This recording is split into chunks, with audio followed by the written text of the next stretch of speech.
BA, ಪದವಿ ಮುಗಿಸಿ ಖಾಸಗಿ ಶಾಲೆಯಲ್ಲಿ ಶಿಕ್ಷಕರಾಗಿದ್ದರು. ಬಳಿಕ ಬಹುರಾಷ್ಟ್ರೀಯ ಕಂಪನಿ ಉದ್ಯೋಗದಲ್ಲಿದ್ದರು. ಆದರೆ ಕೃಷಿಯ ಸೆಳೆತವು ಉದ್ಯೋಗ ಬಿಡಿಸಿತು.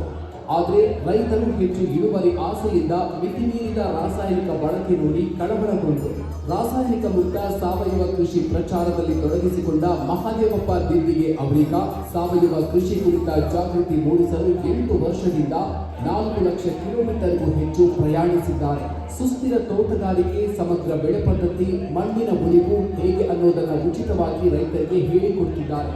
ಮೈಕ್ರೋಬಿ ಫೌಂಡೇಶನ್ ಜಿಲ್ಲಾ ಸಂಚಾಲಕರಾಗಿರುವ ಮಹಾದೇವಪ್ಪ ದಿದ್ದಿಗೆ ಅವರು ಸಾವಯವ ಕೃಷಿ ಪದ್ಧತಿಯಲ್ಲಿ ತಮ್ಮ ತೋಟ ಅಭಿವೃದ್ಧಿ ಮಾಡಿದ್ದಾರೆ.